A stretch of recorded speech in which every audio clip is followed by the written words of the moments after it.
그러니까 전체적인 프로세스는 AP를 하고 PC를 하고 계약을 하고 그 앞에는 TA를 하죠. 무슨 약자냐면 TA는 전화하는 걸 텔레폰 어프로치, AP는 어프로치 첫 번째 미팅, 초회, P는 프레젠테이션이에요. 솔루션을 보여주는 단계, C는 클로징, 이거 할 거예요 말 거예요, N은 계약의 단계예요. 그리고 나서 증권 전달 미팅을 한 번 더 해요. 증권 전달이랑 선물도 같이 드려요. 이 프로세스로 일을 하는데 보통은 계약이 첫 번째 미팅, 두 번째 미팅, 세 번째 미팅 정도에는 계약이 나와야 돼요. 늦어도. 근데 가끔씩 이거를 AP 미팅을 두 번 하기도 해요. 왜냐면 내가 열심히 AP를 했어요. 근데 그 사람이 얘기를 한참 듣다가 근데 저는 아프면은 그냥 죽어버릴 거예요. 이런 얘기를 하면 AP가 잘 된 거예요, 잘못된 거예요? 잘못된 거예요. 다시 해야 돼요. 처음으로 돌아가서 다시. 근데 이 사람이 관심이 뭐뭐가 있다라고 했는데 내가 팩트 파인딩을 제대로 못한 거예요. 팩트 파인딩이 여기 AP 때 해야 되거든요. FF라고 하는데 팩트 파인딩이 뭐냐면 아까 제가 여기서 연기한다 그랬죠. 이렇게 해서 아이스 브레이킹하고 MP를 연기한 다음에 여기 개인적으로 이제 얘기를 나누잖아요. 요때 보험료랑 어디에 관심 있다 이런 얘기를 제대로 못 들었으면 PC 프레젠테이션 자료를 그 사람이 원하는 걸 못 해가잖아요.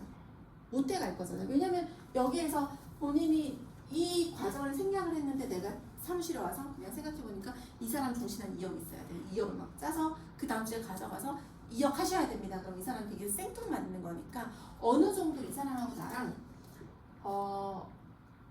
니즈를 맞춰와야 돼요. 그거를 언제 하냐면 요때는 못한다고. AP 스크립트 말할 때 못하니까 개인적으로 얘기를 나눌 때 그걸 좀 찾아서 솔루션을 만들어서 첫 번째 미팅을 하는 거예요. PC를 했는데 이날 계약이 됐어. 그러면은 그걸로 가고 거기서 추가로 더 재밌는 얘기 해드릴게요 하면서 달러 얘기를 할 수도 있고 다른 형태의 여러 가지 얘기를 할 수 있는 거죠. 근데 만약에 이때도 내가 이 사람하고 한참 니즈를 맞춰서 솔루션을 들고 가서 보여줬는데 이 사람이 갸웃갸웃하면서 이건 아니고 이런 느낌이면 다시 AP로 돌아가거나 아니면 한 번 더 미팅을 더 해야 돼요. 예를 들면 이때 솔루션을 보여줬어요. 솔루션을 보여줬는데 이 사람이 계약을 안 해. 그리고 이거 수정하자고도 안 해. 이건 제가 원하는 게 아니었어요. 이런 생뚱맞은 반응을 하면 요때 솔루션 보여줘서 이건 아니에요 라고 했을 때 다시 AP를 하는 거예요. 한 번 더. 똑같은 얘기를 하라는 게 아니고 내가 예를 들면 안보험을 보여줬는데 이거 아니에요. 저는 그냥 연금에 관심이 있다니까요. 이런 얘기를 하면 연금에 대한 얘기를 해주는 거예요. 재테크에 관심이 있다니까요. 그런 얘기 해주는 거예요. 뭐 이런 거 저런 거 다 관심 없고 저는 그냥 보험 안 할래요 라고 하면은 그냥 재밌는 얘기 해드릴게요 하고 달러 얘기 해주는 거예요. 재무설계 얘기. 다들 열심히 돈 벌고 있는데 이거 잘 불려서 어떻게 노후에 잘 살고 싶잖아요. 그러면서 그냥 달러 얘기를 하는 거예요. 달러 얘기가 끝나면은 다음 주에 제가 달러 솔루션 좀 들고 와도 되겠습니까? 라고 했을 때 오케이라면 다음 주에 또 만나서 달러 PC를 하게 되는 거예요. 그렇게 되면 계약이 되죠.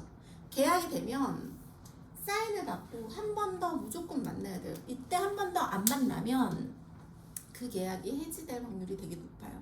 철회를 하거나 철회는 한 달 이내에 무효화시키는 거. 해지는 우리 회사는 지금 해지 유지율을 24개월을 보고 있단 말이에요. AIA는.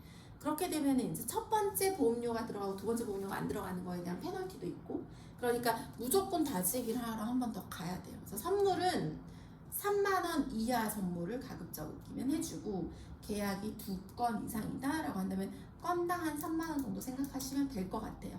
그래서 그 사람이 원하는 괜찮은 선물을 해주면 되는 거예요.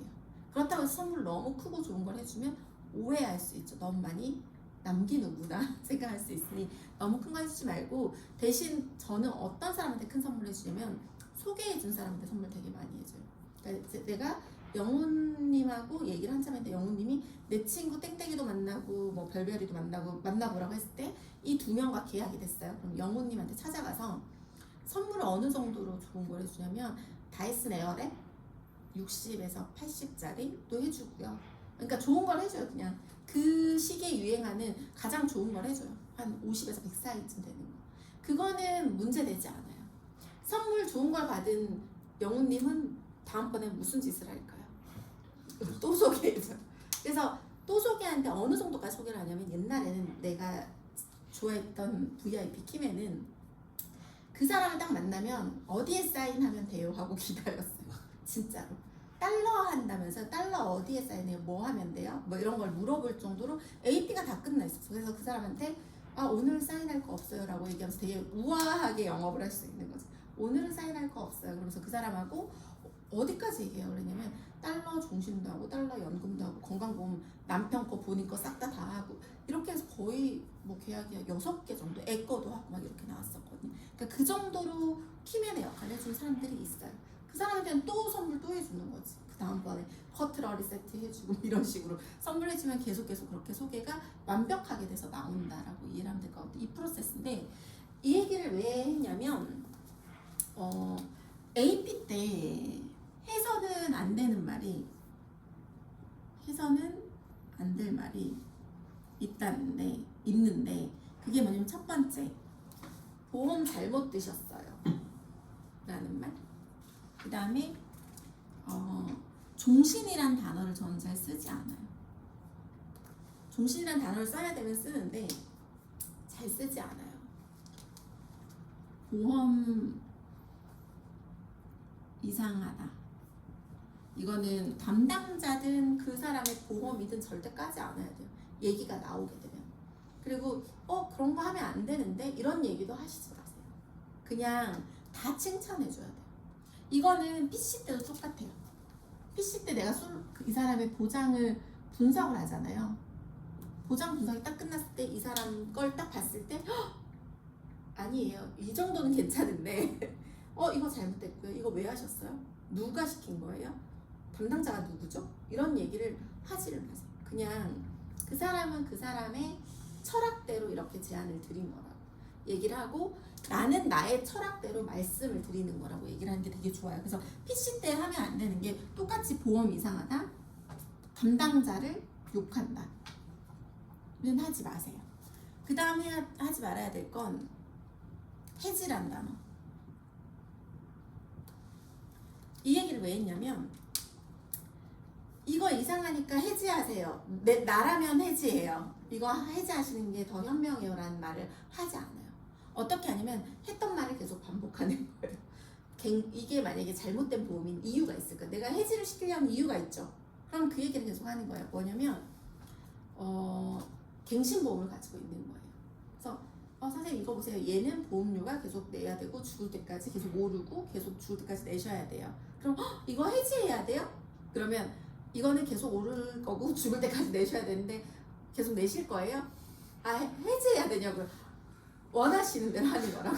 그거는 제가 가이드할 수 없다고. 해지하라고 권할 수는 없는데 선생님 선택이라고. 대신 해지를 전제로 얘기를 하신다면 제가 대안은 드릴 수 있다고.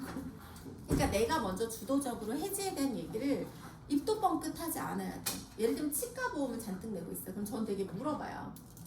치과보험 가입하시는 이유가 뭐죠? 치과보험료만 한 8만 원을 내고 있는 거예요. 2개를 가입해서.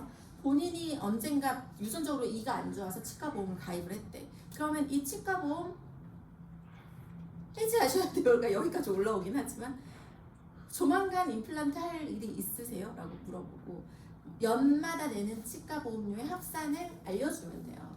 1년에 100만 원씩 내는 거잖아요. 2년 내면 200만 원. 임플란트 최소 2-3개 이상 해야지 이익을 보는데 괜찮으세요? 물어보면 고객이 해지해야 돼요? 그럼 아니 그런 의미는 아니지만 괜찮으세요? 모으시는 게 낫지 않을까요? 모으는 게 낫겠죠? 그럼 모으는 형태 도와드릴까요? 이런 정도로 얘기를 하는 거지 내가 적극적으로 해지하세요. 이건 아니에요. 이런 얘기는 애초에 하지 말아야 된다. 이것만 당부를 드리고 싶었고 아까 안 오신 분들한테 얘기하는 건 영업 원칙이 있어야 된다라는 거고 저는 일단 영업을 할 때 고객하고 밥을 먹지 않는다. 그리고 고객에게 절대로 커피를 얻어 먹지 않는다. 커피 쿠폰을 들고 다녔어요. 스타벅스 상품 5,000원짜리 혹은 만원짜리. 고객이 내 커피를 첫 만남인데 첫 만남은 무조건 티켓 사야 돼요.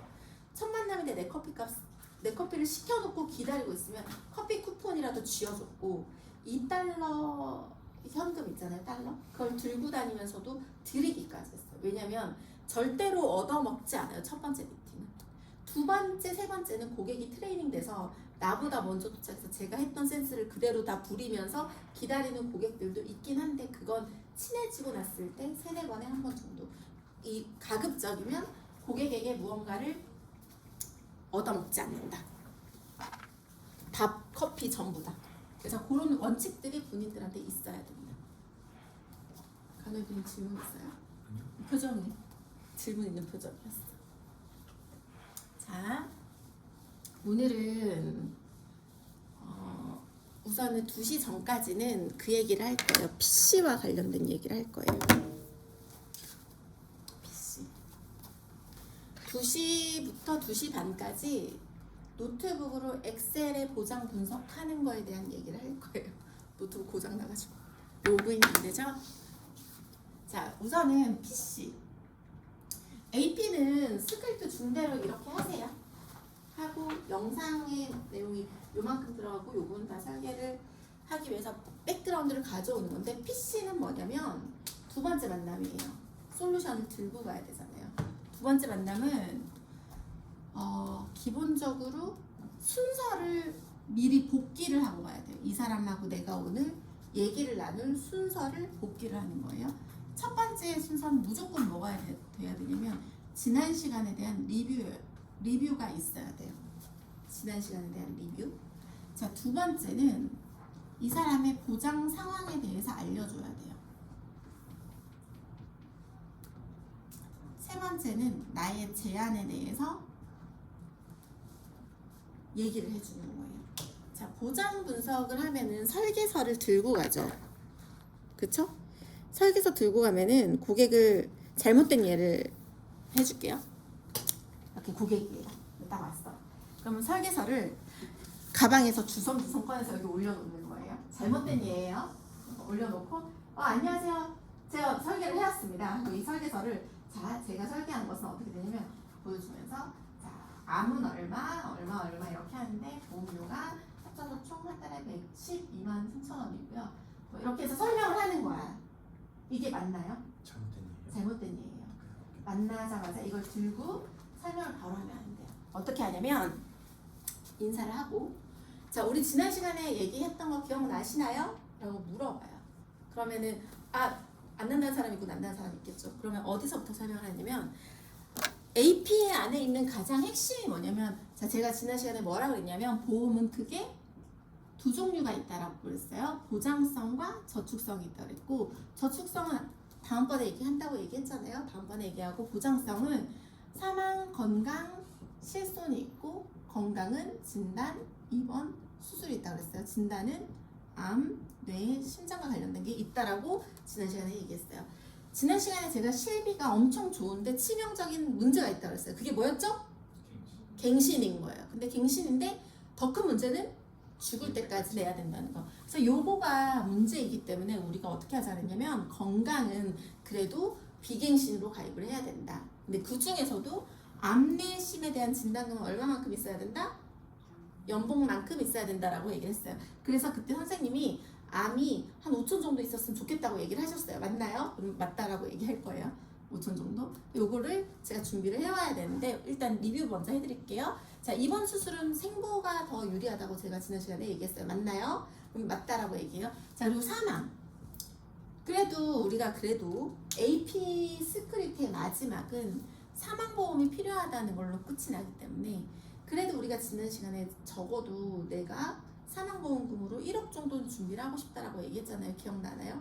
기억난대요. 그럼 오케이. 그럼 요거에 대해서 지난 시간에 우리가 얘기를 했는데 제가 사무실 가서 선생님 보장을 분석을 해보니 보험이 총 5개가 있으시더라고요. 외워야 돼. 이 얘기는 뭐냐면 이 사람의 보장에 대해서 외워서 가야 돼요. 외워서 보험이 총 5개가 있으시더라고요. 그 중에 1개는 치과 보험이었고 그 중에 2개는 운전자 보험이었어요.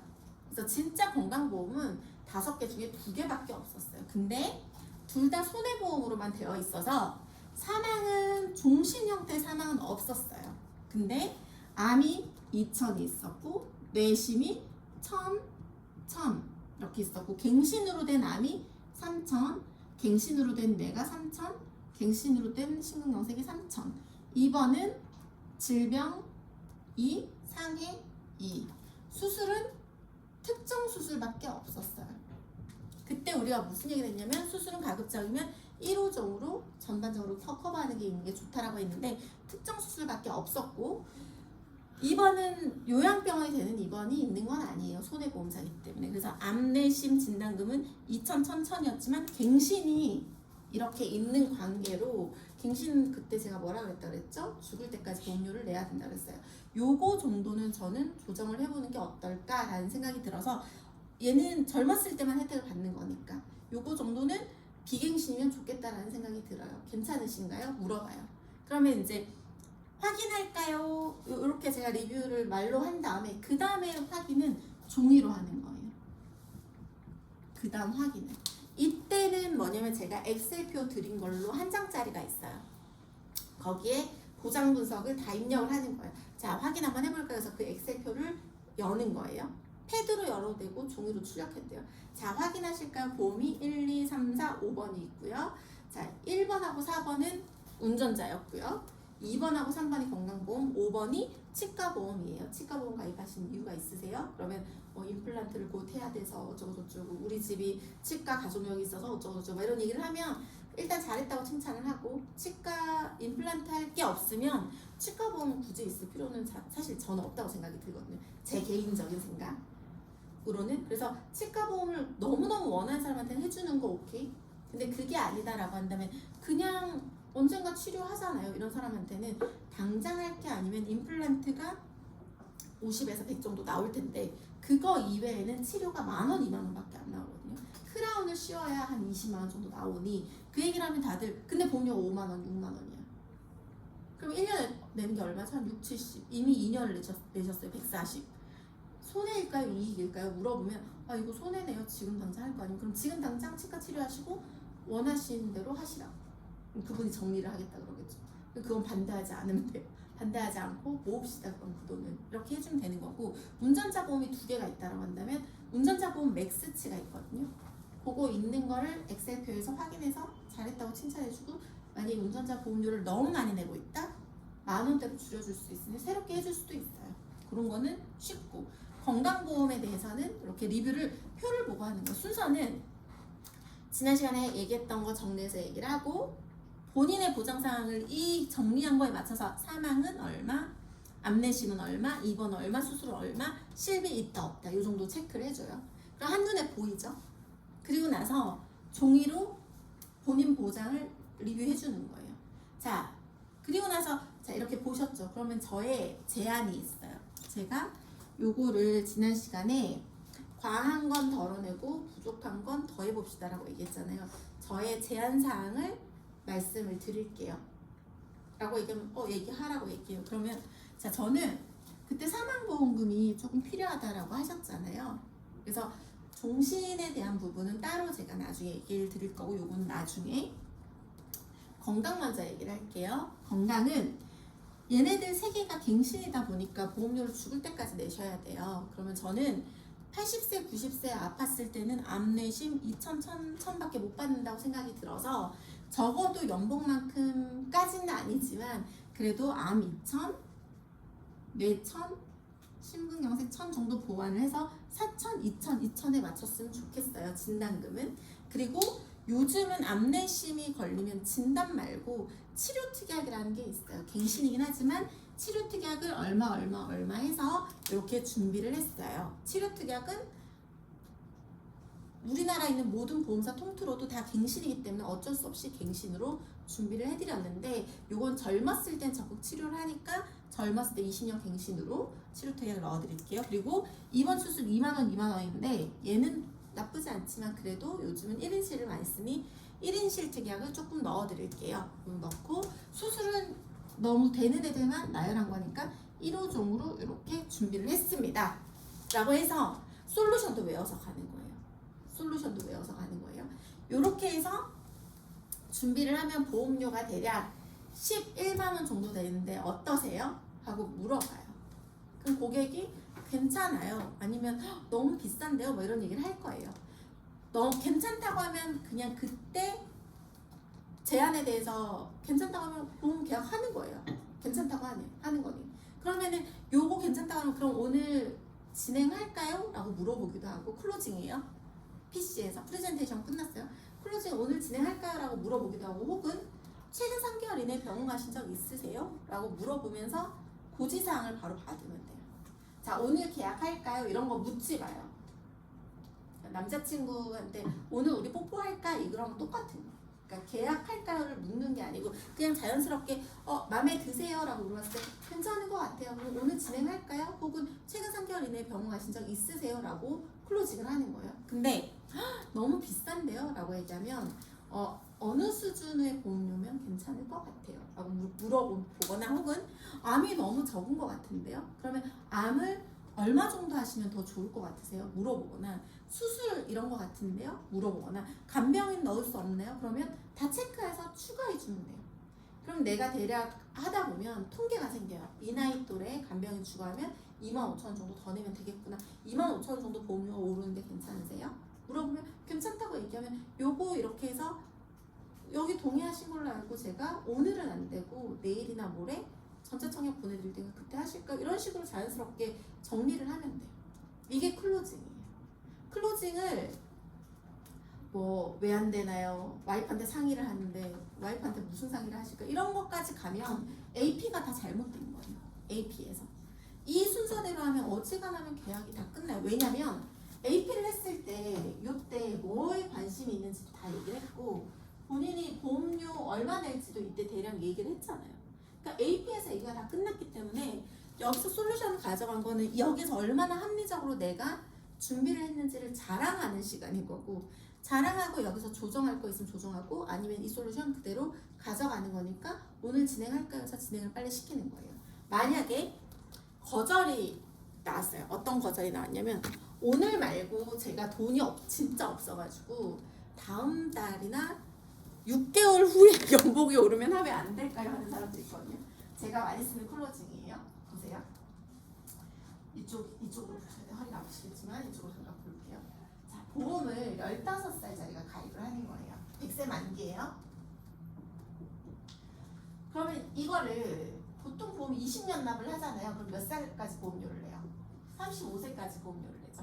근데 만약에 35세짜리가 보험을 가입을 하는 거예요. 100세 만기예요. 35세예요. 20년을 납입을 하겠죠? 그럼 몇 세까지 내요? 55세까지 되겠죠. 근데 만약에 55세예요? 20년을 납입하면 75세까지 되겠죠. 100세까지 받는 건데. 보세요. 15살짜리가 보험료를 20년을 내는 거예요. 보험료가 똑같은 보장을 했을 때 대략 그냥 7만원 정도라고 할게요. 그럼 얘는 7만원을 내고 몇 년을 보장을 받냐면 몇 년 받아요? 85년을 받죠. 근데 똑같은 건데 35세가 똑같은 그걸 가입을 하면 대략 14만원 정도를 해요. 똑같이 20년을 내는 거예요. 근데 이 사람은 몇 년 보장받아요? 65년을 받죠. 자, 55세가 똑같은 걸 하면은 한 22만원 정도 해요. 대략 3배 정도? 그러면 20년을 똑같이 내요. 근데 이 사람 몇 년 보장받죠? 이 얘기를 딱 하면 오늘 할까요? 내일 할까요? 가 되는 거예요. 뭐가 더 유리해요? 오늘 하는 게 제일 유리해요. 그래서 이 표를 딱 그려주면 애가 있는 부모님은 갑자기 자기 거 클로징을 당하다가 우리 애 거 해줘야 된다고 갑자기 그러거든요. 왜냐면 하루라도 일찍 하면 보장의 끝은 거의 다 100세로 정해져 있는데 6개월 후에 하냐 늦춰서 다음번에 할게요 할 거면 지금 하는 게 더 유리하다는 거예요. 그리고 제가 확신의 클로징은 어떤 식으로 하냐면 그래도 계속 고민을 하는 경우가 있어요. 아, 그래도 할까 말까 너무 비싸고 뭐 어쩌고저쩌고 막 이런 얘기를 하면 자, 건강보험은 선생님이 현재 보장 상황을 분석한 거 기반으로는 무조건 한 번은 건강보험을 보완하셔야 돼요. 이거는 내가 아니고 다른 그 어떤 보험 전문가가도 보완하라고 100% 얘기를 할 거예요. 근데 지금 제가 제안드린 대로 이렇게 보완을 준비를 하면 앞으로 선생님 인생에서 건강보험을 더 이상 보완할 일이 없습니다 라고 확신을 주면 나중에 하실래요? 지금 보완하고 앞으로 건강보험에 대해서 신경 안 쓰고 끝내실래요? 라고 물어볼 수 있는 거예요. 그럼 대부분 머리 아프니까 지금 하고 더 이상 신경 안 쓰고 여기서 끝낼게요 라고 얘기를 하는 경우가 되게 많아요.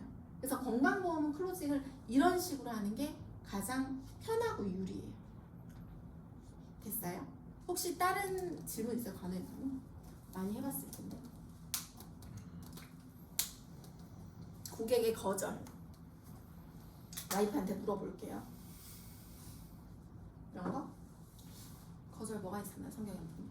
거절이요? 돈 없어요. 돈 없어요. 돈 없어요. 그러면 AP가 잘못된 거야. 돈 없어요. 생각 좀 해볼게요. 생각 좀 해볼게요. 무슨 생각할 건데요? 일단 집에 가서 좀 생각을 좀 해보고 연락드릴게요. 시간을 얼마나 드리면 될까요? 일단 오늘 내일 한 이틀 드리면 돼요. 그러면 이번 주 안에 연락드릴게요. 이번 주 안에? 그럼 제가 일요일까지 고민한다고 생각을 하고 월요일날 우리가 한 번 더 뵙는 거 어떨까요? 거절하셔도 돼요. 마음에 안 드는 이번 주는 부분이다. 시간 안 되고 일단은 생각을 해보고 연락드리고 그때 시간을 잡도록 할게요. 자, 저런 사람들 계약을 안 한다니까. 안 하기로 결정했기 때문에. 근데 저런 사람들은 더 이상 저렇게까지 얘기하면 전화도 안 받아. 노력을 하지 마. 그걸로 끝이 나. 근데 그러면 무슨 느낌이 있냐면 약간 이렇게까지 거절하면 이 사람이 이건 아닌 거잖아요. 근데 나랑 AP도 있고 PC도 2번을 했잖아요. 그러면 뭔가 니즈가 있어서 한 거긴 한 거거든요. 그러면 내가 이걸 잘못 잡아온 거야. 그리고 본인도 나한테 잘못 얘기해줬어. 그러니까 고객이. 그러니까 왜냐면 고객이 원하는 대로 관심사를 건강이라고 내가 이게 솔루션 준비하고 거기에 맞춰서 보험료 체크해서 이렇게 솔루션 다 준비해서 완벽하게 했는데 저 사람이 생각해 볼게요. 얼마나 시간을 드릴까요? 그럼 보통 진짜 생각하는 사람도 있어요. 가끔. 이틀 드리면 될까요? 그럼 이틀 후에 제가 연락을 드리면 만나서 마무리를 지읍시다. 꼭 만나서 한다고 그 전제를 달아야 돼요. 왜냐면 그냥 전화로 하겠다 그러면 대부분 거절을 하고 끝나거든요. 근데 만나자고 했을 때 그게 진짜인지 거짓말인지 드러나요. 정말 고민하는 사람은 만나자고 하면 만나요. 그럼 그때 만나죠. 보고 이게 거절을 위한 거절인 사람은 그때 너무 바빠서 못 만나겠고 그냥 제가 연락할게요는 거절인 거예요. 자, 그러면 거절을 했잖아요. 저렇게 나한테 미안하지 않을까요? 미안하죠, 유진 MP님. 미안해서 전화를 안 받다. 미안해 전화 안 받지. 그래서 그 자리에서 어떻게 하면 되냐면 거절을 한 사람은 나한테 부채감이 있어요. 약간 미안하지. 왜냐면 2번이나 와서 커피도 사주고 막 솔루션도 주고 막 난리도 났는데 설계도 하게 하고 근데 내가 거절했잖아. 마음에 안 드는 거야. 그럼 부채감이 딱 들었을 때 제가 재밌는 얘기 하나 해드려도 돼요? 20분이면 돼요. 그러면 하세요라고 그래. 보통은 재밌는 얘기 하나 해드릴게요. 괜찮아요? 그럼 하세요라고 해. 그때 달러 얘기를 해준다. 달러 재무 설계 얘기해준다. 왜냐면 저 사람은 건강이 그 니즈가 아니었는데 그냥 내가 이렇게 막 얘기하니까 AP 스크립트의 흐름상 따라가다 보면 건강을 해야 되나 봐 해서 그냥 얼결에 쫓아왔는데 사실 아니었던 거지. 그러면 저런 사람들은 저축성을 좋아할 수도 있거든요. 근데 또 재밌는 거는 이런 사람들의 보장 분석을 딱 하잖아요. 그러면 희한하게 최근 보험이 잘 없고 이상한 이런 치과보험, 운전자보험 이런 게 있고 건강보험이 제대로 안 돼 있고 치과보험, 운전자보험도 있고 10만 원짜리나 5만 원짜리나 20만 원짜리 이런 연금성 보험이 돼 있어요. 저런 사람들. 그러면 그런 사람들은 연금성 보험이 하나라도 있잖아요. 그러면 재밌는 얘기 해준다고 해서 달러 얘기하면 거의 100이면 100이에요. 다 가입해요. 진짜. 단기납 종신이 있을 확률도 높고 저런 사람은. 왜냐면 이미 건강에 대해서 모든 사람이 다 찔러봤는데 안 통하고 단기납 종신 가입하고 연금 가입 그랬단 소리는 달러 얘기가 더 매력 있을 거라는 얘기예요. 그래서 20분 정도 제가 재밌는 얘기 해드릴게요. 해서 부채감이 있었을 때 바로 얘기하는 거. 거절했을 때. 그래서 거절했을 때 쪼그라들지 말고 그럼 제가 재밌는 얘기 해드릴게요. 원래 나는 건강보험이 저 사람을 만난 목적이 아니라고 생각해야 돼요. 기본 목적은 누구든 AP를 하고 나면 나의 기본적인 목적은 달러를 시켜주는 게 목적이어야 돼. 그럼 건강은 그냥 지나가는 길에 건강을 봐주는 거예요. 되게 쿨하게 버릴 수 있어. 달러 얘기할 준비를 더 열심히 해서 달러 얘기를 해주면 더 좋은 계약이 나오는 거예요. 저는 여러분들이 건강보험을 많이 계약하지 않았으면 좋겠어요. 근데 건강보험은 지나가는 길인 거예요. 재무설계 DB를 받으면 무조건 달러를 전제로 얘기하고 건강은 옵션으로 해주는 거예요. 재무설계 얘기 멋있게 다 하고 난 다음에 혹시 건강보험 있으세요? 물어보면 아 있어요. 얼마 내세요? 22만 원이요. 아 그거 제가 받으려도 돼요? 네 봐주세요 이래. 그러면 그거 보고 그냥 그 사람한테 맞춰서 해주면 되는 거니까. 근데 건강보험으로 만난 사람은 건강보험은 내 목표가 아니기 때문에 적당히 얘기해서 너무 거절하면 그냥 거기서 끝. 아 오케이 그럼 제가 재밌는 얘기 해줄게요 해서 달러로 넘어가는 게 맞다라는 거예요. 그래서 건강보험 APPC는 이런 화법으로 하면 좋겠다. 그래서 짚어주고 싶었던 건 AP도 시나리오가 있어요. 아이스 브레이킹, AP 스크립트가 있고 마지막에 개인적으로 어땠는지 물어보고 뭐가 더 관심이 가는지 물어보고 월보험료 얼마면 좋은지도 물어보고 다 체크해서 오시고 PC에서 갈 때는 보장 설계를 다 요청한 다음에 받아서 이 사람의 보장 분석표를 만들고 그거 기준으로 제안서를 각 보험사에 요청해서 만든 다음에 그리고 나서 요거를 만날 때는 외워서 내 솔루션 붙여가지고 요거를 순서대로 얘기하는 게 되게 중요하다. 이 순서대로 얘기하는 게 너무 헷갈리잖아요. 그러면 아이패드에 써가요. 이렇게 패드에다가 이 사람하고 얘기할 거 여기에 쓰는 거예요. 쓰고 고객하고 상담할 때 패드를 내 쪽으로 놓고 상담을 하는 거예요. 그러면 하나씩 내가 짚어가면서 얘기해 줄 수 있죠. 왜냐면 패드를 고객한테 보여주지 않을 거잖아요. 뭘 써서 보여줄 때는 밑에 놓고 쓰면 되지만 그게 아니고 대화를 할 때는 내가 이걸 놓고 대화를 해나가면 되는 거예요. 중요한 키워드가 있으면 미리 키워드를 쓰고. 그래서 PC 가기 전에는 무조건 10분에서 20분 정도 어떤 이야기를 순서대로 할지를 고민하고 메인으로 많이 얘기해줘야 되는 게 뭔지를 미리 시뮬레이션하고 가는 게 되게 중요해요. 그냥 종이 제안서 한 장 딱 들고 그냥 가면 안 돼요. 외워서 가고 얘기를 해줘야 돼요. 그래서 고객이 느끼기에는 엄청 작은 걸로 베테랑처럼 느껴지는데 그 사람의 보장을 외워서 가잖아요. 엄청 전문가처럼 느껴져요. 물론 우린 전문가지만 엄청 전문가처럼 느껴지고 내 거에 대해서 신경을 쓰고 잘 살펴보고 왔구나라는 느낌이 들거든요. 그래서 외워서 하고 제안도 외워서 드리고 고집이 센 고객을 만나면 이런 고객들이 있어요. 처음에 이 얘기를 하는데 이 사람이 되게 삐뚤어진 방식으로 솔루션을 원해요. 내가 보기에는 이 사람은 암을 더 해야 되는데 이 사람은 입원 수술이 하나도 없어서 입원 수술을 해야 되는데 이 사람은 암 진단금만 엄청 많이 해달라고 하는 거예요. 근데 원하는 대로 해줄 수 있지. 근데 내가 해주고 싶은 건 가장 가성비 좋은 거는 여러 가지 다 성능이 좋다라고 느껴지면 고객한테 어떻게 하냐면 만났을 때 이 얘기를 쭉 하고 제가 제안서를 만들어 오긴 했어요. 3가지를 만들었어요. 첫 번째, 선생님이 원하는 거, 원했던 거, 암만 하는 거. 두 번째는 제가 선생님이라면 하고 싶은 거, 네, 전문가의 관점에서. 세 번째는 2개를 섞은 절충안, 뭐부터 보실래요? 라고 물어봐요. 그럼 고객이 뭐라고 얘기할까요? 뭐부터 보고 싶다 그럴까요? 절충안 혹은 내가 만든 거. 그러니까 자기가 원했던 거를 보겠다고 한 사람은 하나도 없어. 되게 신기하게. 왜냐면 너무 뻔하잖아. 그러니까 나라면 전문가의 관점에서 내가 선생님이라면 해볼 만한 거. 그래서 보통은 절충안을 보자는 사람은 처음부터 잘 없고 내가 하고 싶은 걸 먼저 보자고 해요. 내 걸 딱 보여줬어. 마음에 들면 거기서 묻히면 되는데 내 걸 딱 보여줬는데 마음에 안 들어 하면 마음에 안 드세요? 그럼 안 든대. 절충안 보여드릴까요? 절충안을 그때 보여주면 되는 거예요. 그 다음에 마지막에 이 사람이 원하는 거. 근데 절충안 내가 만든 것도 보여줄 땐 종이로 안 보여줘요. 저는 혜정이 PD님 나랑 같이 조인트워크해서 잘 알겠지만 제안서 열어서 읽어주는 적 있어요? 없어요?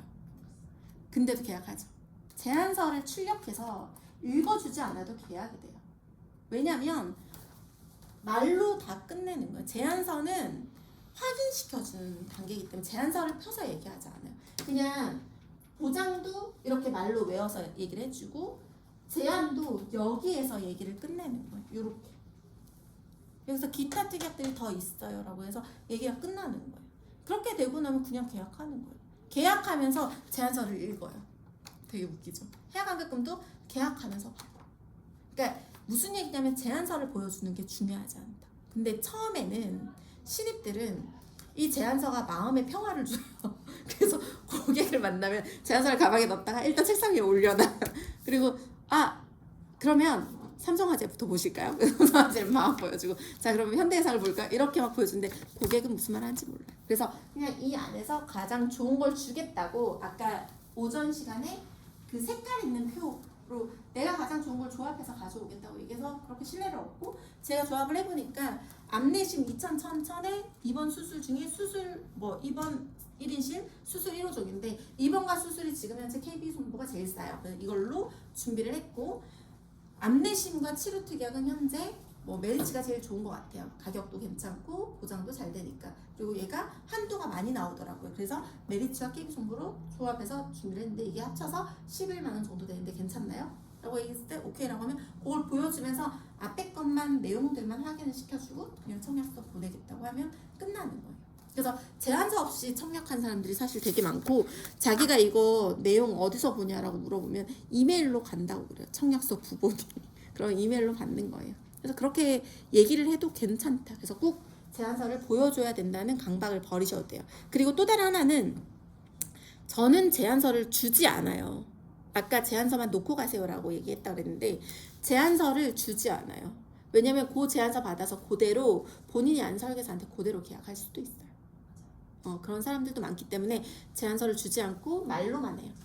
괜찮다고 그러면 그때 꺼내서 설명을 해주고 별로다라고 얘기하면 계약 안 할 것 같으면 그냥 제안서를 열지도 않아요. 여기서 끝. 보험료가 너무 비싸. 여기서 끝. 그럼 얼마면 좋겠어요? 그러면 7만 원이요? 얘기를 하면은 뭔가 좀 조정해 볼 수 있겠죠. 근데 그게 아니고 그냥 아니에요. 생각해 볼게요. 그러면 여기서 끝. 진짜 생각해 본 사람들이 있으니까 생각해 보겠다 그럴 때는 꼭 기한을 정해주고 이틀 정도 드리면 될까요? 아니면 일주일 달라고 얘기를 해. 그러면 일주일 드리면 진짜 생각할 거예요. 일주일 내내? 밥 먹고 화장실 가고 계속 생각할 거예요? 아니라고 얘기를 할 거란 말이에요. 분명 일주일에 저 만나기 10분 전에 후루룩 보고 오실 게 뻔한데 그냥 이틀만 생각을 합시다. 그러면서 저 표를 그려주는 거예요. 하루라도 빨리 하는 게 더 유리하니까. 그리고 한 달, 2달 차이로 다음 달에 하면 안 될까요? 막 이런 사람들이 있는데 이번 달에 하라고 한 이유는 만기가 빨라져요. 예를 들면 20년 납이면 오늘 2025년 4월이죠. 그러면 2025년 4월에 계약을 하면 2045년 3월까지만 내면 돼요.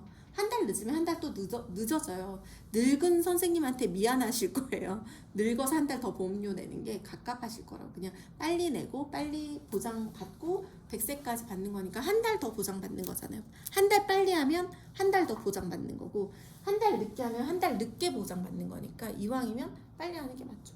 이렇게 얘기해서 끝내면 돼요. 그래서 건강보험은 요 정도?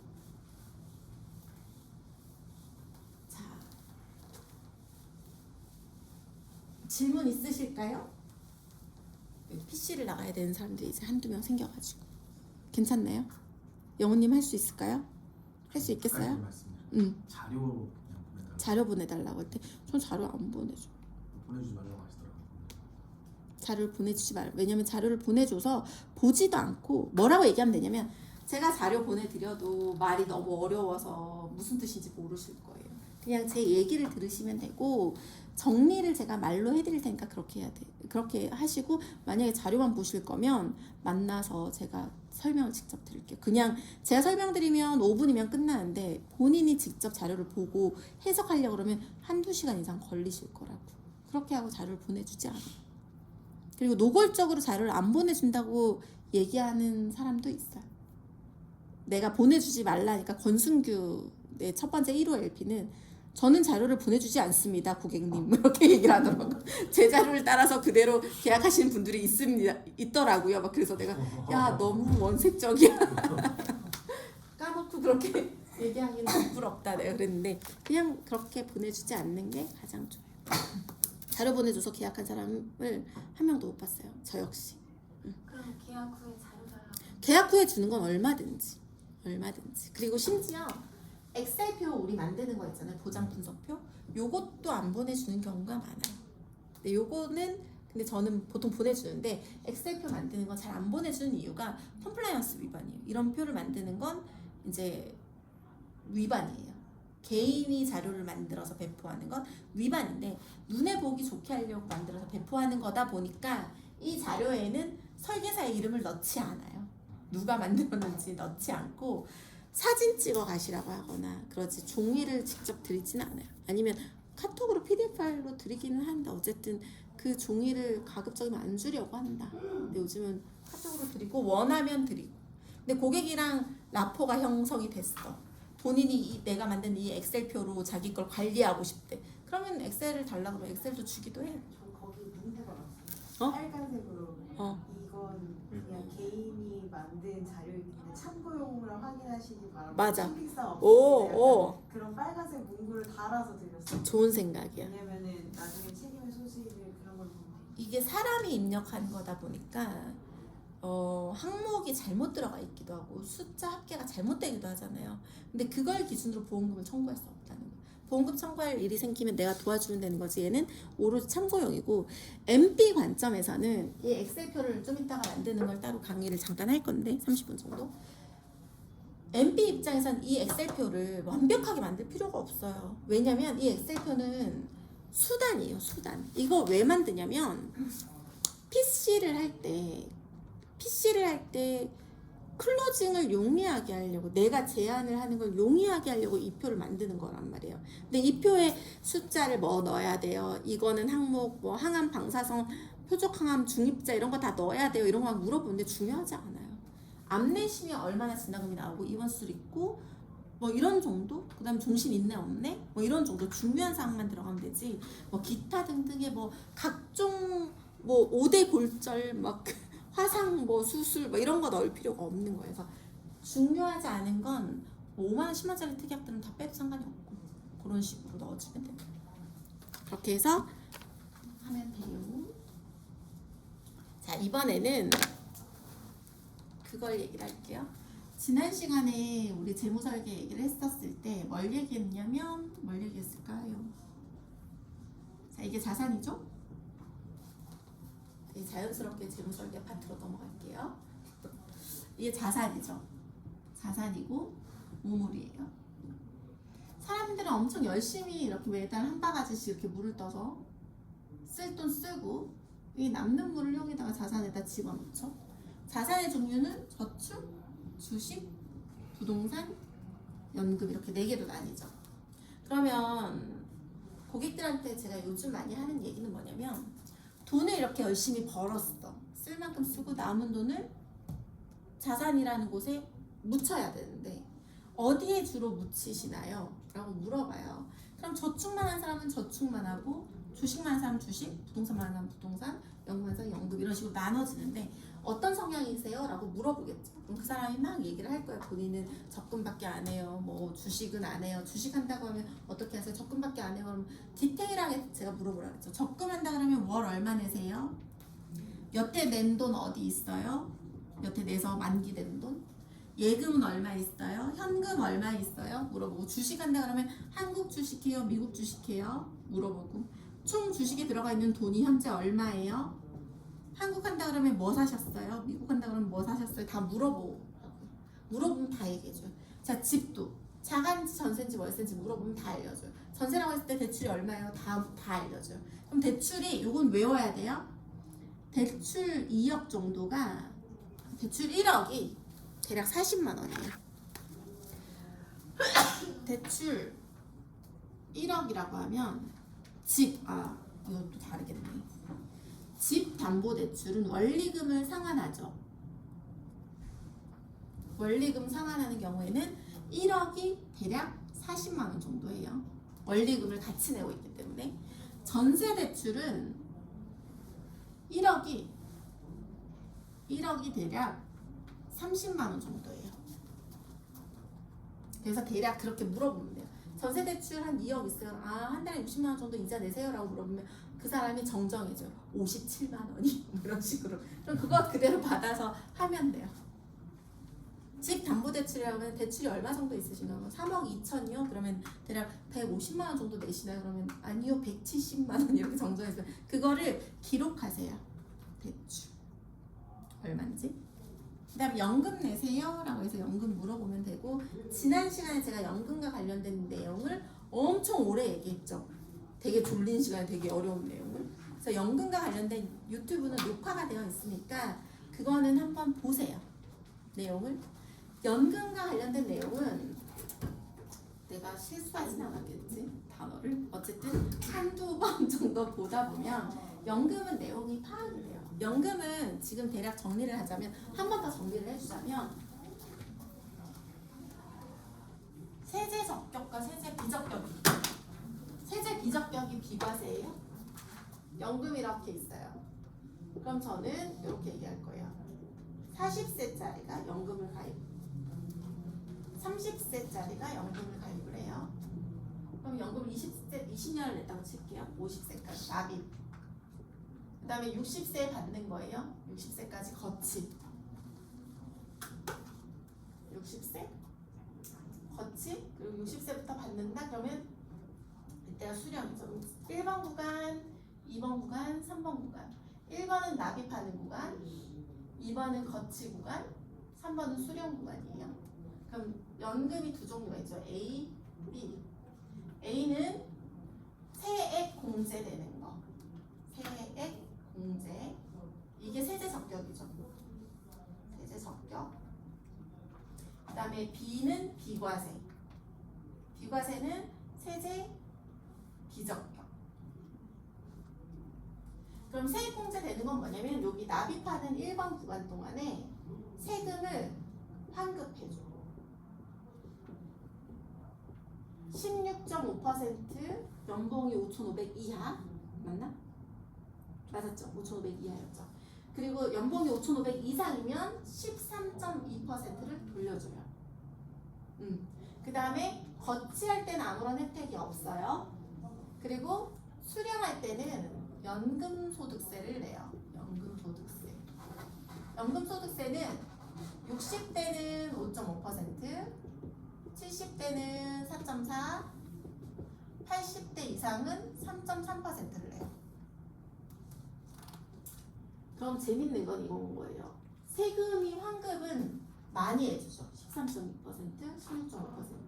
근데 연금을 받을 때에는 연금소득은 내가 전체에 대해서 5.5%를 내는 거예요. 근데 이게 되게 양아치인 게 뭐냐면 자, 내가 계산 쉽게 하려고 1,000만 원이 있었어요. 1,000만 원이 있었어. 근데 이자가 100만 원이 붙었어요. 이자 소득세는 어디에 대해서 내나요? 자, 1,000만 원이 있고 100만 원을 이자를 받았어. 그럼 얼마에 대해서 내요? 100만 원에 대해서 얼마 내죠? 15.4%. 은행 주심 확실하네. 15.4%를 이자를 내죠.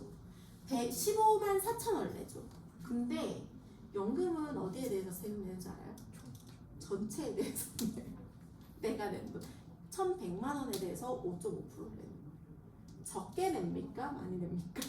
15.4%가 많을까요? 5.5%가 많을까요? 연금소득세가 더 많아요. 연금소득세를 조금 내는 게 아닌 거예요. 무슨 말인지 알죠? 자, 그리고 이것도 연금소득세도 문제인데 얘가 뭐랑 연동이 되냐면 종합소득세가 급여소득, 사업소득, 기타소득, 이자소득, 배당소득, 연금소득 이렇게 해서 총 6개거든요. 여기 연금소득 여기 있잖아요. 이 연금 세금을 내는 게 연금소득, 종합소득에 포함되기 때문에 얘가 건강보험료랑 연동이 돼요. 그럼 건보료는 언제까지 내죠? 죽을 때까지 내다 보니까 연금소득을 내는 게 굳이 종합소득세에 들어가서 종합소득세가 올라가서 굳이 건보료가 올라가는 거예요. 그러면 이게 되게 조삼모사보다 더 무서운 게 세금 환급 좀 받겠다고 연금소득세를 내는데 세금 환급 16.5%나 받으니까 좋잖아라고 했지만 실은 세금을 생각보다 많이 내고 거기에다가 건보료까지 올라가니까 그리고 심지어 이걸 죽을 때까지 내야 되니까 이걸 왜 하냐. 이건 누가 하면 좋냐면 가난한 사람, 아예 가난한 사람은 환급받을 세금이 없고 아예 의사이거나 너무 고소득자들은 나중에 이게 너무 걱정되니까 할 필요가 없고 그럼 얘는 누가 하면 되냐면 연봉이 6, 7천 인 사람이 하면 딱 좋아. 대신 이 사람들은 13.2%만 환급되겠죠. 연봉 5,500이 넘었잖아. 연봉이 6, 7천. 근데 연봉 6, 7천짜리도 사실은 이왕할 거면 비과세 하는 게 더 낫지 않아요? 자, 비과세는 특징이 뭐냐면 납입할 때 아무런 일이 없어. 거치할 때 아무런 일이 없어. 수령할 때도 아무런 일이 없어요. 그러면 안 주고 안 받는 건 얼마나 깔끔해. 이때 연금을 받고 있어도 종소득세랑 상관이 없죠. 연금소득세를 안 내니까.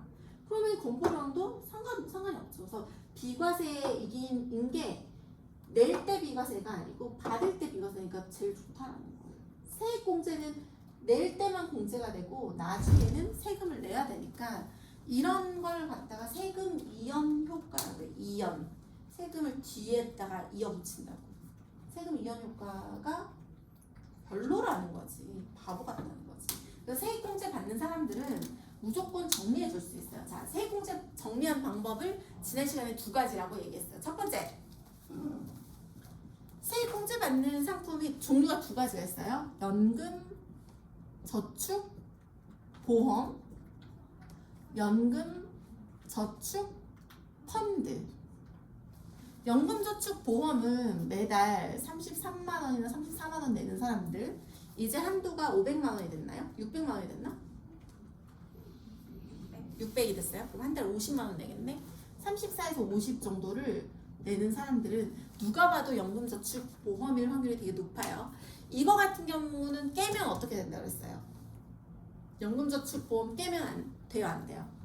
세금 환급 받은 거 다 토해내고 내가 여태 낸 돈, 모아둔 돈을 전체를 기타 소득으로 치기 때문에 세금을 거의 10몇 % 이 정도 돼요. 20%였나? 그러니까 근데 그건 이익에 대해서 내는 것도 아니야. 그냥 내가 낸 돈인데 그걸 기타 소득으로 잡아버린다니까. 내가 어디선가 번 것처럼. 번 게 아니고 내가 모은 거잖아. 근데 그러니까 해지가 되면 안 돼요. 연금저축보험. 그럼 연금저축보험 가지고 있는 사람한테 솔루션 어떻게 줘야 돼요? 납입 중지를 시키거나 감액을 시키는데 감액을 첫 번째 옵션은 1번 감액, 2번은 뭐냐면 연금저축펀드로 옮겨주는 거예요. 연금저축펀드로 옮겨주면 매달 내는 의무가 사라져요. 50만 원 내지 않아도 된다고. 이 계약을 연금저축보험 계약을 여태까지 납입한 적립금이 있을 거 아니에요. 적립금을 연금저축펀드로 다 옮기게 되면 연금저축보험이 없어져서 월 내지 않아도 돼. 그리고 여태 내가 모아놓은 돈이 다 어디로 가요? 연금저축펀드로 가. 계좌로. 그럼 연금저축펀드 계좌로 옮기면 수수료가 있을 수는 있어요. 수수료. 옮기는 것에 대한 수수료. 그건 내가 받는 게 아니야. 그 업체가 받는 거기 때문에. 옮겨주면 고객 관점에서는 어떤 일이 생기냐면 월보험료 여유가 생기죠. 맞아요? 요걸로 내가 비과세로 준비를 해주면 되겠네? 맞아요? 그리고 연금저축 펀드로 왔어요. 연금저축 펀드를 오면 내가 이거를 앱을 깔아주고 연금저축 펀드를 좀 사주면 되겠네? 그죠? 뭐 사주면 될까요? 혜정 교수님 뭐 사면 됩니까? 그렇지. S&P 500을 사는데 S&P 500이 가장 오리지널이 뭐냐면 SPDR S&P 500 트러스트 주거든요. 이걸 외울 필요가 없이 그냥 스파이로 외워요. 이게 뭐냐면 코드가 스파이예요. SPY가 주식마다 아이디가 있잖아요. S&P 500 트러스트 SPDR 코드가 SPY예요. 요걸 사주면 되는데 문제는 연금저축펀드는 이걸 살 수 없어. 연금이란 이름을 가지고 있는 애는 이런 ETF를 살 수가 없어요. 그래서 뭘 사주면 되냐면 문재인 정권에서 만든 타이거 S&P 500이 타이거가 제일 사이즈가 커요. 현재 국내 ETF 중에. 근데 보세요. SPDR S&P 500은 미국 ETF거든요. 달러의 환차익이 여기 들어갔죠. 달러의 환율 차이가 여기 들어가 있는 거예요. 얘는 달러로 사고 파는 거예요. 근데 타이거 S&P 500은 달러가 이미 해칭이 돼 있어요. 원화예요. 그러니까 환율이 거기 다 묻어 있다고. 그래서 그건 원화로 사고 파는 거라고 보면 돼요. 그래서 연금저축 펀드는 국내 ETF만 살 수 있기 때문에 타이거 S&P 500을 사면 돼요. 타이거 S&P 500. 그렇게 해서 사주면 나의 이익과는 큰 상관이 없지만 신뢰가 뻥뻥 올라가겠지.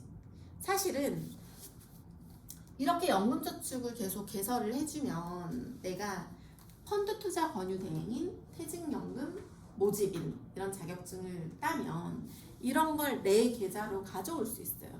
근데 대신 내 코드를 KB증권이나 뭐 한투나 이런 한 군데에 걸고 고객을 계속 그 나의 그 증권 회사로 계속 데려오는 거야. 그러면 내가 운용하는 돈의 크기가 크면 클수록 수수료가 오는데 그게 생각보다 크지 않지만 계속 한 땀 한 땀 모으면 이 사람이 이걸 깨지 않을 거 아니에요. 깨기 전까지 수수료가 죽을 때까지 나오는 거예요. 그래서 약간 연금소득처럼 받는 분들도 있어요. 한 300억 정도 운용을 하면 한 2, 300이 나오는 것 같아요. 300억 정도 운용하면 한 2, 300이 나오는 것 같아요. 300억? 30억? 대충 한 1% 30억인가 보다. 생각보다 많은 돈을 운용하지 않아도 돈이 계속 나옵니다. 대신 시간이 오래 걸리고 고객이 하나의 증권사를 써야 되기 때문에 이전하고 이런 것들이 너무 번거로워서 저는 그냥 안 합니다. 그냥 고객이 하고 싶은 대로 하라 그러고 원하는 증권사에 하라고 해요. 이렇게 연금은 조정해 줄 수 있다. 연금에 대해서 정리가 좀 됐나요? 원래 각자 복습이지만 안 하신 것 같아서 복습을 강제로 했어요. 정리가 좀 됐죠? 네. 네, 좋아요. 그럼 이렇게 이전을 해주면 된다. 그럼 오늘 할 얘기는 뭐냐면 저축, 주식, 부동산 중에 뭘 해줄까요? 집어볼까요? 오늘 저축 한번 해볼까? 저축 할까요? 다음 주 뭐 할까요? 주식? 오케이, 오늘 저축. 자, 저축을 얘기를 할 거예요. 고객들이 생각보다 되게 무지해요. 돈에 대해서. 돈은 어디로 관리를 하냐면 아까 우물에 돈 넣었잖아요. 그럼 우물 왜 지웠지? 저축, 주식, 부동산, 연금 이 네 가지 파트로 돈을 모으라고 얘기했잖아요. 보세요. 돈을 모으는 시스템은 돈을 관리하는 시스템은 딱 두 가지가 있어요. 금융과 비금융. 맞나요? 금융은 뭐가 있어요? 금융 시스템은 아는 거 불러봐요. 은행, 또 은행, 증권사, 보험사 이렇게 있죠. 비금융은 뭐가 있나요? 부동산. 흔히 아는 사채, 금방 이런 것도 있긴 한데 부동산과 금은방, 뭐 이 정도 비금융인 거죠. 금거래소, 그치? 금거래소가 있지. 그래, 금거래소 이렇게 있긴 한데, 자 일단 저는 금을 사 모으겠다는 사람한테는 그 얘기를 해요. 현물을 사는 건 진짜 바보 같은 짓이다. 왜? 제가 지난번에 한번 힌트를 주었어요. 부가세 10%가 있어요. 그러니까 사람들이 너무 신기한 건 비금융을 선호하는 사람들은 눈에 보이는 걸 갖고 싶어요. 부동산 눈에 보이는 내 거, 금거래소는 아니지. 눈에 보이는 내 거를 갖고 싶어하는 눈에 보이는 걸 좋아하는데 눈에 보이는 건 관리가 되게 복잡해요. 그리고 세금 이슈가 되게 많아요. 자, 일단 금 같은 경우는 일단 시작부터 억울해. 부가세를 누가 내요? 금을 사는 사람이 내는 거니까 일단 비싸게 사는 거예요. 그래서 금은 안전자산이라고 막 고객들이 얘기하면 이 부가세 얘기를 하면 다들 안 살래 하고 바로 그 자리에서 싫어요. 바로 정리를 해. 있는 돌반지나 잘 관리를 하고 있다가 비쌀 때 팔면 되는 수준. 부동산은 세금 이슈가 있죠. 어떤 세금 이슈가 있을까요? 세금에 대해서 알아야 돼. 뭐가 있어? 종부세, 양도세, 상속세, 증여세 막 이런 거 있지. 사실은 모든 자산에는 뭐가 있냐면 처음 시작할 때 살 때 뭘 내요? 취득세. 보유할 때는 재산세. 보유세, 종부세나 뭐 그런 것들. 팔 때는 양도세. 이 세 개가 문제인 거예요. 자동차도 똑같아요. 눈에 보이는 자산들은 자동차 살 때 취득세 내요 안 내요? 관현피님 냈죠 이번에. 네. 보유하면 자동차세 내요 안 내요? 네. 내죠. 팔 때는 원래 양도세 내야 돼요. 원래는. 근데 양도세는 뭐냐면 시세 차익으로 그 차익만큼 내는 건데, 부동산은 1억에 사서 2억이 되면 1억 시세 차익 봤으니까 1억에 내서 세금 내는데, 차는 1억에 샀는데 팔 때는 보통 3천만 원 되기 때문에 양도세가 없어. 손해를 봤기 때문에. 그래서 항상 모든 재산은 취득세, 보유세, 양도세가 있다는 걸 알고 있어야 돼요. 자, 그럼 주식도 그래요. 주식도 취득세가 있어요. 거래 수수료에 묻어 있어. 보유세 원래 있어야 되는데 우리나라는 없어요. 양도세 원래 있어야 되는데 우리나라 건 없어요. 신기하죠. 그래서 이게 국회에서 계속 주식에 대해서 보유세랑 양도세 내게 한다는 설은 있지만 아직 못하고 있는 거예요. 자, 근데 만약에 우리나라 사람들이 해외 주식을 샀어. 해외 주식 살 때 취득세 내고 있어요. 보유세는 없어요. 양도세 있어요. 해외 주식은 시세 차익으로 내가 10,000불에 샀다가 20,000불에 팔았어. 10,000불은 양도세를 내야 되는 거예요. 양도세 얼마냐면 22%. 엄청 많죠. 그러면 10,000불을 벌었으면 22% 세금 내야 되잖아요. 근데 그 중에서 250만 원 정도는 비과세가 돼요. 250만 원. 그러면은 10,000불 샀는데 20,000불이 되면은 1,500만 원을 번 거잖아. 250만 원 비과세 처리가 되면 남은 1,250만 원은 어떻게 될까요? 거기 가서 22%를 내야 돼요. 자, 근데 예를 들면 내 고객 중에 한 명이 한 2천만 원을 투자했는데 거의 1억이 된 거예요. 얼마 벌었어요? 8천. 250만 원을 빼면 얼마예요? 양도세? 거의 7, 8천이니까 20% 1,000몇백을 내야 되지. 양도세를 피할 수 있는 방법이 있어. 뭘까요? 안 팔 수 없지. 매년 250만 원씩 이익 보게 팔거나. 그럼 그 몇십 년 해야 돼. 어떻게 하냐면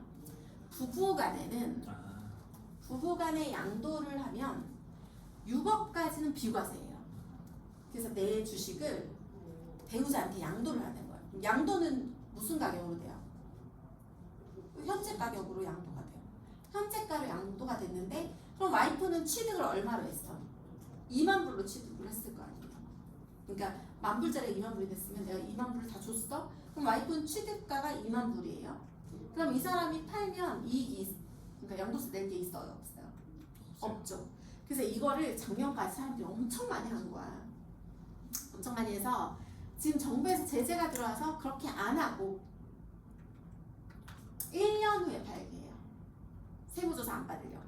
그래서 와이프, 그러니까 남편 주식을 와이프한테 양도를 하면 와이프가 그 현재 걸 받았을 거 아니에요. 20,000불로. 1년 후에 이걸 양도를 하는 거예요. 그러니까 판매를 하는 거예요. 매매. 그 1년 후에 가격이 얼마 될지 알아요? 몰라요? 모르지만 그래도 10,000불에서 20,000불 오른 만큼은 안 오를 테니까. 만약에 오르면 더 땡큐고 안 오를 가능성이 있으니 그렇게 양도를 해서 세금을 줄인다. 이거 다음 시간에 해야 되는 건데. 어쨌든 주식. 갑자기 주식 얘기를 하고 있네. 자, 그렇게 된다라는 거. 그래서 비금융은 부동산과 금 정도라고 보면 되겠다. 그쵸? 우리는 그 중에서도 오늘 금융을 할 건데, 금융은 어디가 있어요? 은행, 증권, 보험이 있죠. 그럼 여기 보세요. 저주부연 중에서 저축이 은행, 주식은 증권사, 부동산은 비금융, 연금은 보험사죠. 자, 은행에 대한 얘기를 좀 할게요. 은행 종사자였던 분이 한 분 계셔가지고, 신혜정 대표님이 은행 종사자였었기 때문에. 은행은 뭘로 돈을 벌죠? 예대 마진. 지난번에도 얘기했죠. 예대 마진이라는 단어를 딱 쓰면 고객이 전문가구나 이런 생각이 들 거예요. 아까 얘기하려다 말았던 건데, 고객한테 내가 혜정인 PD님 신입이잖아요. 그죠? 영훈 MP님도 신입이잖아요. 안 신입처럼 보일 수 있는 방법이 있어요. 전문 용어. 전문 용어를 많이 쓰는 건데 그거보다 더 쉬운 방법이 있어. 알아맞혀. 커피 한 잔 보내드릴게요. 알아맞히고 싶지? 줄임말? 줄임말? 아니.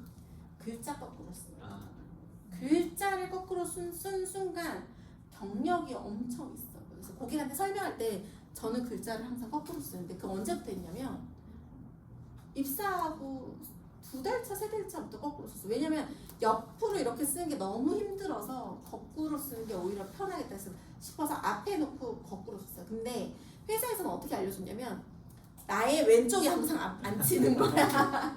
왼쪽에 앉히면 이렇게 쓸 수 있잖아. 오른쪽에 앉히면 쓰기 힘드니까. 그래서 왼쪽에 항상 앉히라고 했는데 그것도 이상하니까 앞에 앉히고 글자를 끝 거꾸로 쓰면 거기에서 임팩트가 되게 있는 것 같아요. 그래서 글자를 거꾸로 쓰는 연습을 더 하시면 좋아요. 되게 권순규라는 사람이 있어요. 내 첫 번째 LP인데 근데 걔가 너무 또라이인 게 걔는 정말 또라이인 게 글자 거꾸로 쓰는 거를 입사하고 6개월 내내 연습을 하는 거야. 근데 자기가 그걸 거꾸로 써보니까 너무 효과가 있다는 거야. 그래서 글자 거꾸로 쓰는 걸 지금 엄청 잘 써요. 당연히 3년 4년이 됐기 때문에 글자를 거꾸로 쓰는 게 너무 먹히는 걸 귀신같이 한 거야. 그리고 얘가 그 다음으로 했던 게 뭐냐면 옷을 다 샀어요. 옷을 다 바꿨어. 그리고 양아치처럼 안 보여.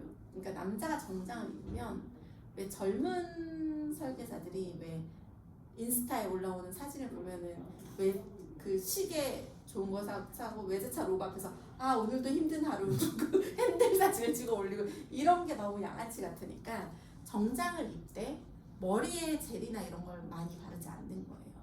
그러니까 예를 들면 그렇게 안 보이려고 그런 이미지를 노력하고 되게 재밌는 건 저는 뭐까지 했냐면 고객 만날 때 아이패드를 이렇게 놓고 고객과 상담을 하잖아요. 이렇게 놓고 상담을 하는데 관호MP는 까만색 배경이잖아요. 근데 저는 이걸 하얀색 배경으로 했어요. 하얀색 배경으로 하면 후광 효과가 있어요. 고객이 날 볼 때 엄청 밝게 보이거든요. 그런 것까지도 했어요. 근데 그거를 하는 걸 권순규가 귀신같이 캐치하고 지도 하얀 조명을 이렇게 놓고 하더라고요. 그러니까 패드를 하얀 조명을 놓고 내가 밝게 보이게 해서 설명을 하거나 이런 것까지도 생각하면서 한 거예요. 그게 되게 웃긴 게 다 세일즈 스킬이에요. 양아치죠. 그러니까 세일즈 스킬이 제가 지난 시간에 뭐라 그랬어요? 고객이 오면 바로 쫓아가서 먼저 터치하고 자리 잡아주고 중간에 팔을 터치를 하거나 남자 여자 고객 같은 경우는 이런 터치가 불편할 수 있잖아요. 남자 MP님들은 그럴 때는 하이파이브를 해도 생각보다 잘해줘요. 하이파이브. 그러니까 내가 남자 고객 만날 때도 어깨 터치를 하긴 하지만 하이파이브, 그러니까 수줍, 뭐 북구 이런 사람들은 중간에 생각이 맞았어요. 하이파이브 하면 또 해줘. 그렇게 하다 보면 이게 좀 친근감이 생기고 내가 뭔가 아무튼 그런 심정적으로 친해지는 그런 느낌이 오게도 할 수 있는 거. 그래서 지금 얘기한 글자 거꾸로 쓰는 거는 연습 무조건 하시면 엄청 빠르게 고객한테 임팩트를 줄 수 있다. 연습을 따로 하셔야 돼요. 그리고 그래서 은행권 방금 예대마진 얘기하다 여기까지 왔는데 은행은 뭘로 돈을 벌죠? 예대마진. 예금 금리가 3%인데 대출은 몇 퍼센트 해주냐면 10% 해주는 거예요. 그럼 얘네가 내 돈을 냈잖아요. 내 돈을 맡겼어요. 근데 돈은 누가 벌어요? 나는 3% 벌었는데 은행 얼마 벌어요? 7%. 기분이 좋습니까? 안 좋습니까? 안 좋죠. 내가 이 얘기를 고객한테 항상 하는 이유는 뭐냐면 은행에 절대로 돈 맡기지 않게 하려고 이 얘기를 계속 하는 거예요. 은행은 예대 마진으로 돈을 벌어요. 증권사는 뭘로 벌죠? 수수료. 주식 판매 수수료로 돈을 벌죠. 보험은 뭘로 돈을 벌죠? 해지 환급금. 우리나라 보험사들은 돈을 벌 수 있는 방법이 없어요. 그러니까 해외 같은 경우는 큼직큼직한 투자를 많이 하지만 국내 보험사들은 투자를 못하고 현금을 쥐고 있게 한단 말이에요. 금감원이. 왜냐면 보험금을 빨리빨리 줘야 되니까. 그래서 기껏 하는 투자가 채권이에요. 근데 우리나라 채권 시장이 클까요? 작을까요? 엄청 작아요. 그래서 국내 채권 시장은 보험사가 다 가지고 있기 때문에 우리나라 채권 시장은 약간 완전 시장 체제, 완전 경쟁 체제가 아니에요. 그래서 우리나라 채권은 사지 말라고 얘기해요. 미국 채권하고 달라요. 미국 채권은 완벽하게 금리에 따라서 연동이 되는데 우리나라 채권은 금리에 따라서 연동되지 않아요. 그게 지 멋대로예요. 거의 고정이고 그냥 이자 하나 다름없는 수준. 그래서 보험사들은 그냥 해지환급금으로 먹고 사는 거예요. 그래서 지금 보면은 옛날에는 설계사들이 해지를 시켜요. 세계약을 해요. 그럼 누구 이득이에요? 누가 가장 손해를 봐요? 가입자가 가장 손해를 보고, 그렇죠? 누가 가장 이익을 봐요? 보험사가 가장 이익을 봐요. 설계사는 반반이에요. 반반이에요. 그래서 그거를 놓고 봤을 때는 저는 어지간하면 해지시키지 않는다고 얘기를 해요. 그리고 요즘 보험 상품들이 다 해지환급금을 적게 주는 형태로 보험료를 낮추죠. 왜냐면 중간에 해지를 하면 해지환급금이 없는 구조로 해서 보험료를 낮추는 거예요. 그래서 게임이에요. 지금 보험사의 상품들은 어떤 거냐면 우리 지금 이 방에 6명이 있어요. 10,000원씩 내놓는 거. 10,000원씩 내놓고 마지막까지 남는 2명이 그 돈을 다 가지는 거야. 중간에 나가는 사람들은 이 돈 없는 거예요. 그래서 중간에 해약한 사람들은 그 돈 놓고 가는 거예요. 그럼 그 돈은 남은 사람들이 베네핏을 보거나 보험사가 베네핏을 보겠지. 만약에 평균 4명 뛰쳐나갈 거라고 생각을 했는데 5명이 나가거나 6명이 나가면 그 돈 다 누울 거예요. 보험사 거잖아요. 그렇게 되는 거예요. 그래서 해지환급금으로 돈을 버는 게 보험사예요. 이런 정도는 고객한테 대략 얘기를 해주면 좋아요. 근데 보세요. 돈 관리를 하는데 수수료를 안 내는 게 있나요? 어디? 은행에 가면 수수료 안 내잖아요 라고 얘기하잖아요. 이거 안 내는 것 같아요. 낸다. 그 얘기를 제가 어떻게 하냐면 항상 핸드폰으로 얘기해요. 오늘 100만 원이 있는데 오늘 이 핸드폰 샀으면 살 수 있었어. 근데 참은 거예요. 내년에 사기로. 103만 원이 됐겠죠. 은행에 넣어뒀으니까. 내 현금은. 100만 원은 이자 3% 붙어서 103만 원이 되는데 얘는 얼마가 되죠? 110만 원이 돼 있는 거야. 그럼 살 수 있어요? 없어요? 103만 원으로 못 사잖아요. 원래는 살 수 있었는데 내년에 못 산다고. 그게 수수료예요. 그게 은행이 가져가는 수수료. 물가 상승률보다 이자가 더 적기 때문에 은행이 가져가는 수수료. 주식은 매매해야 되니까 거기에 대한 수수료. 보험은 간접 투자니까 해지환급금으로 받는 해지환급금을 하는 게 그게 나의 수수료가 되는 거라고 이해하면 될 것 같아요. 그렇게. 자, 은행 얘기가 나온 김에 그럼 고객들이 적금을 막 넣고 있어요. 적금을 넣는 게 맞아요? 여기 팩트 파인딩을 막 했어요. 고객이 적금을 한 달에 100만 원을 낸대요. 적금 100만 원을 내고 이미 예금에 5천이 있대요. 자, 이거 어떻게 솔루션 줘야 될까요? 적금 100만 원, 예금 5천만 원. 우리는 달러에 대한 얘기를 막 했어. 어떻게 할까? 달러로 넣어야지. 달러로 넣어야지. 근데 고객이 이렇게 얘기하는 거야. 적금 얘 50만 원, 50만 원 두 개를 내고 있는데 하나는 만기가 내년 2월이고 하나는 만기가 내년 12월이에요. 라고 얘기했어요. 어떻게 얘기할 거예요? 내년 12월까지 정리합시다. 좋은 생각이야. 어떻게 해야 돼요? 내년 12월 거 정리합시다라고 했을 때 고객이 무슨 얘기 할까요? 그동안 낸 건 아까워서 어떡해. 얼마가 아까우실까요? 선생님? 이자 몇 프로 붙죠? 3% 정도 붙는다고 할게요. 100만 원을 1년에 내면 얼마죠? 1200만 원을 내죠. 그럼 얼마가 이자일까요? 일 것 같죠? 아니요. 절반이에요. 18만 원. 이걸 계산할 수 있어요. 그렇지? 질환이라는 건? 절반. 왜 절반인지 얘기해 줄게요. 자, 이거 먼저 얘기하면 바로 이해될 거야. 예금. 예금이 뭐예요? 적금도 있고 예금도 있고 자유입출금이 있어요. 은행이 거는. 예금이 뭐예요? 목돈을 거치라는 거예요. 예를 들면 목돈을 1200만 원을 거치를 할게요. 1년 동안. 1년. 1200만 원을 그냥 거치를 했어요. 1년 동안. 금리가 3%예요. 얼마예요 이자가? 36. 36만 원이죠. 자 근데 적금이에요. 적금이 이렇게 거치하는 거 아닌가? 이렇게 내겠죠. 100만 원씩. 1200만 원 됐어. 이자가 얼마예요? 돈을 전체 중에 얼만큼 넣어놨죠? 절반 넣었잖아요. 그래서 나누기 2를 해야 돼요. 그래서 3%로 하면 예금은 이자가 36만 원이지만 적금은 이자가 18만 원이에요.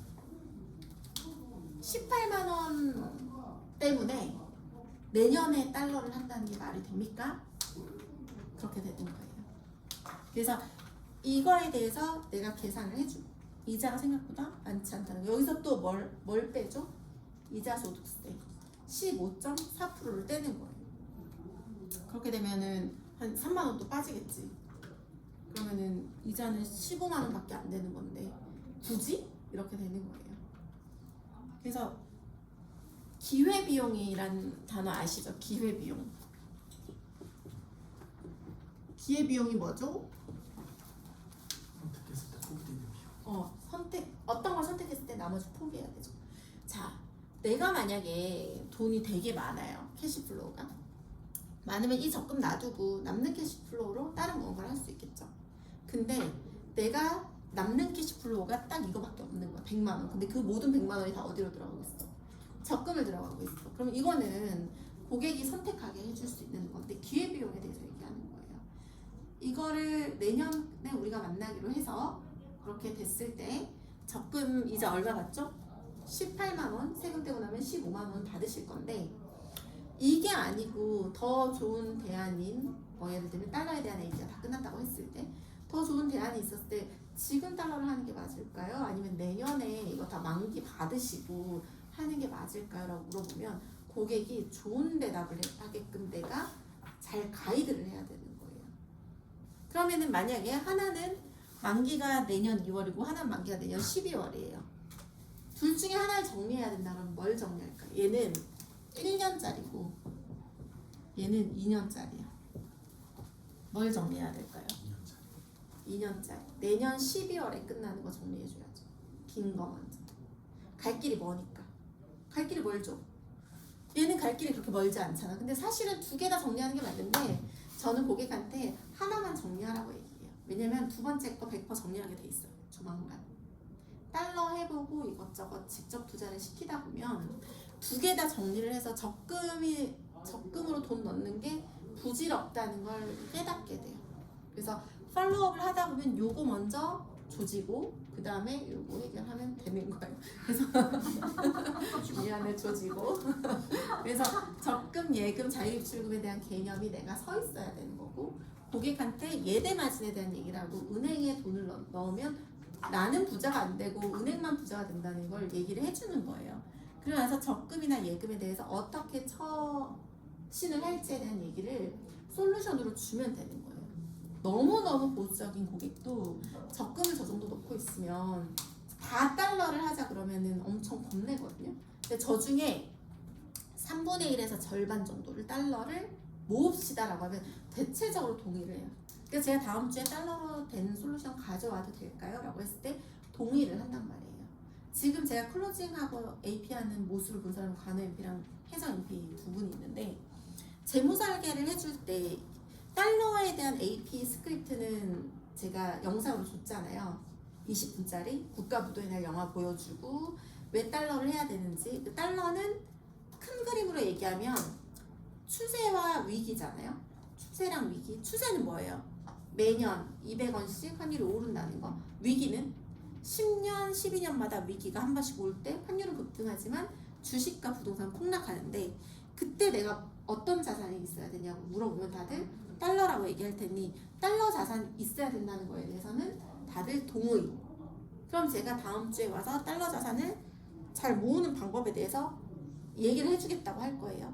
그럼 캐시플로우가 이렇게 있는 거면 이 중에 일부를 달러를 해보는 거 어떨까요? 라고 했을 때 다들 동의를 하죠.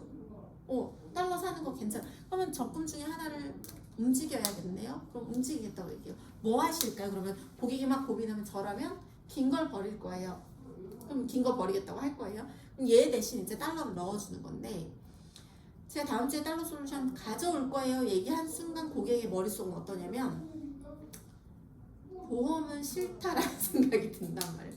보험은 싫다. 그래서 일주일 동안 고객은 보험을 가입을 하지 않기 위한 갖은 방법을 다 생각해 온단 말이에요. 그럼 나는 그 고객이 그 삽질을 하게끔 안 만들려면 선 거절 처리를 하는 거예요. 자, 은행에서는 적금, 예금, 자유 입출금이 있어요. 지금 금리 얼마 정도씩 되는지 알고 있어요? 적금 금리. 아, 여기 적금하는 사람 없죠? 3% 내외. 예금은 2% 내외. 자유 입출금은 0.5% 내외. 이렇게 하면 다들 동의를 해요. 지금 금리가 이래요. 근데 이게 원화에 대해서인데 달러에 대해서는 접근 금리가 대략 2% 내외예요. 2%보다 적어요. 예금은 1% 정도, 자유 입출금은 0.05% 정도가 돼요. 달러는. 그러면 보세요. 네이버에 환율 한번 검색해 보실래요? 오늘 얼마예요? 1,400? 25? 다시 오르네? 왜 그러지? 1,425예요? 네이버 환율을 딱 보고 은행을 가는 거예요. 은행을 가면 환율이 4개가 있어요. 어떻게 4개가 있냐면 현찰을 원화를 달러로 할 때, 달러를 원화로 바꿀 때, 그리고 송금으로 전신환이라고 얘기하는데 송금으로 원화를 달러로 할 때, 달러를 원화로 할 때 이렇게 2개가 있거든요. 그러면 현찰로 바꿀 때는 수수료가 1달러당 30원 정도예요. 30원. 얘는 플러스 마이너스 30원. 송금은 플러스 마이너스 15원 정도예요. 그래서 환전 우대 받으면은 90%까지 받는 사람들이 있거든요. 이런 사람들은 1달러당 3원의 수수료를 내는 거고, 송금할 때는 1달러당 한 1, 2원 정도의 우대를 받는 거예요. 근데 이런 사람들이 송금할 때 우대 받는 사람 잘 없어요. 송금은. 환전할 때는 가끔 있어요. 한두 번씩 하는 거기 때문에. 근데 이걸 매달 하는 거면 이슈가 될 수 있겠죠. 그래서 무슨 얘기냐면 수수료가 송금할 때는 1,425원의 환전 수수료가 15원 정도 한다는 소리는 입금할 때 수수료가 대략 1% 정도 되겠네요. 출금할 때 수수료도 1% 정도 되겠네요. 만약에 내가 은행에서 달러로 적금을 하겠다라고 하면은 잘 안 보이죠? 달러로 이 펜이 안 나와. 달러로 적금을 하겠다라고 하면 은행이 이런 거예요. 이렇게 달러로 적금을 넣을 때는 이렇게 달러 적금을 할 때 내가 어쨌든 버는 돈이 원화다 보니까 원화를 넣을 때는 수수료를 마이너스 1%를 떼겠죠? 출금을 다시 또 환율이 오르면 원화로 할 거 아니에요. 수수료를 마이너스 1%를 떼겠죠? 내 적금금리 얼마예요? 이거 뭐예요? 똔똔인 거예요. 똔똔. 은행에서 달러 모으는 게 유리해요? 안 유리해요? 안 유리해요. 은행은 단기 자금을 모으는 거다 보니까 환차익을 한다면 내가 이걸 해볼 법 하겠네? 근데 그게 아니라 장기로 우리가 뭐라 하죠? 달러는 추세와 위기라고 했어요. 추세는 10년마다 200원씩 오르는 추세. 위기는 12년, 13년마다 오죠. 그럼 우리가 달러를 1, 2년 모을 거면 은행에 가야 되는 건데 장기로 모을 거니까 은행에 갈 필요도 없고 은행에 간다고 해도 수수료를 넣으면 안 되니까 누구만 부자가 돼요? 은행만 부자가 돼요. 이 얘기를 고객한테 첫 번째 무조건 해줘야 돼요. 달러를 내가 다음 주에 계약을 하고 싶어. 첫 미팅에서 달러 얘기를 다 끝내고 영화도 막 보여주고 그러면서 마지막에 이 얘기를 해줘야 돼요. 제가 녹화한 영상 준 거를 오늘 꼭 한번 보세요. 거기 뒷부분에 이 얘기가 있죠. 왜냐면 이 얘기를 꼭 해야 돼. 이 얘기를 안 하면 고객이 그 다음 주에 되게 해맑게 와서 피님 저 달러 계좌 오픈했고 적금 들었어요 이러면 망하는 거야. 그거 다시 돌이키려면 너무 힘들어요. 그래서 사전에 거절 처리를 미리 하는 거예요. 자, 여기선 팁인데 무슨 팁이냐면 카카오뱅크에 달러 통장이 있어요. 근데 걔는 입금 수수료 없어. 출금 수수료 없어. 엄청 괜찮죠? 환전 수수료가 없어요. 대신 이자가 있을까요? 없을까요? 이자도 없어요. 그러면 다들 그럼 카카오뱅크에서 달러 살래요? 라고 얘기하거든요. 근데 카카오뱅크의 달러 계좌가 3,000불까지였나? 옛날 3,000불인가 5,000불인가? 3,000불이었던 것 같아. 3,000불이 얼마냐면 450만 원이거든요. 이게 맥스야. 그리고 이자를 안 받는다 소리는 카카오뱅크에서 그 이자를 다 헤쳐먹는다는 거죠. 그래서 그렇게 할 필요 있어요? 없어요? 없어. 그러면은 대안이 뭔데요, MP님? 하고 물어보면 우리는 금융상품을 좀 장기로 할 거기 때문에 보험으로 갈 거예요.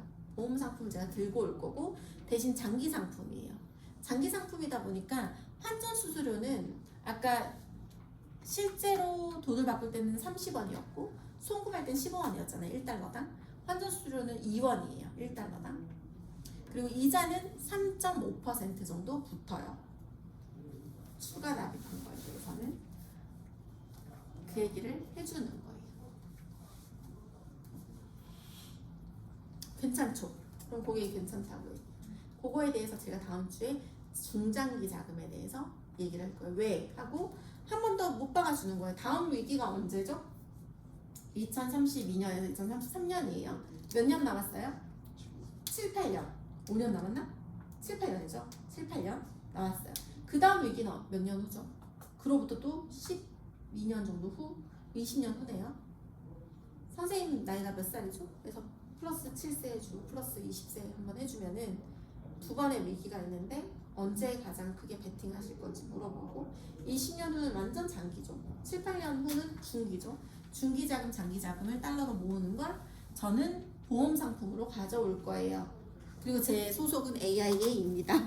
AIA는 홍콩에서 하고 뭐 이런 얘기를 해주면 다들 아 그렇군요 해서 달러를 보험으로 가져가는 거에 대해서 거부감이 없어요.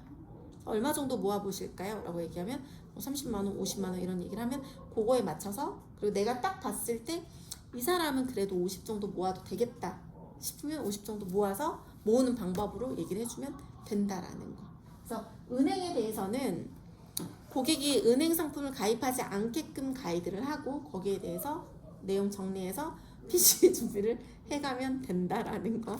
그래서 오늘은 여기까지 은행에 대해서 하고 다음 주에 증권이랑 부동산에 대해서 얘기를 동시에 할 수 있을 것 같아요. 왜냐면 증권도 전문 지식이 꼭 필요하지 않고 비금융도 부동산도 전문 지식이 막 필요한 게 아니거든요. 그래서 고객한테 가이드라인 하고 잘난 척 할 수 있을 정도만 우리가 알고 있으면 될 것 같아요. 질문 있나요 오늘? 자, 미팅이 끝나면 오늘 그 영상 꼭 보셔야 돼요. 영상 꼭 보시고 확인하시고 지금 여기까지 하고